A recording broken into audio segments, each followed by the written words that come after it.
When I was first learning about the area of pain, I hadn't the benefit of very many textbooks. There were just a few. In the ensuing 25 years or so, many books have come out, and they tend to follow a standard outline. Chapter 1 is often what happens at the molecular or biochemical level, and involves ion channels and depolarizations and their propagation down axons and so on. And then the book, depending upon which book it is, takes off in one or another direction.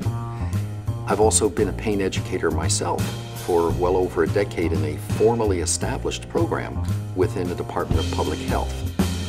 After some time, I began to think that as we're learning more about the biology of pain from fMRI studies and neuroendocrine studies, it became clear to me that pain is fundamentally a social phenomenon.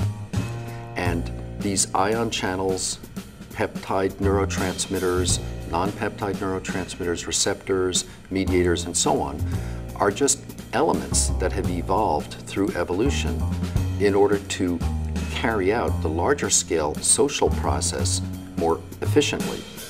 So thinking that way makes me wonder whether we've actually been approaching pain from a backwards point of view. We're taking a population-based public health phenomenon that is intrinsically collective in nature and presenting it as if we're building it up from little building blocks that are ion channels or nociceptors.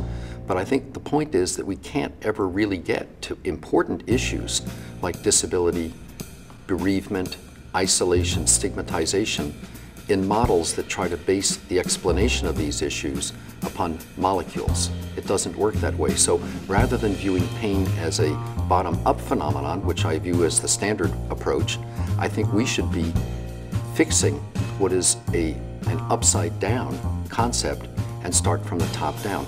In terms of backwards, one of the major movements of the last at least decade has been consumerism on a global scale in many, many areas, but insofar as it concerns healthcare, the consumerist movement or pro-consumer movement has resulted in what we now term patient-centered care, or a movement towards patient-centered care.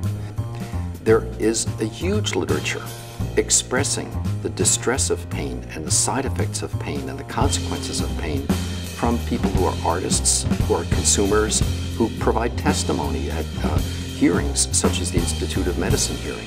These are very vivid and compelling, and they make us realize that pain should be approached from a patient-centered point of view. But thinking of what I was just saying about our upside-down approach, we tend to define pain in biological terms, on our terms, to express it biochemically and anatomically, rather than in a patient-centered and patient-driven model. So I would submit that not only have we been upside down in the way we've approached pain education, but we've also been backwards, placing an emphasis on the investigator and the researcher, or the clinician's needs, rather than the patient's needs.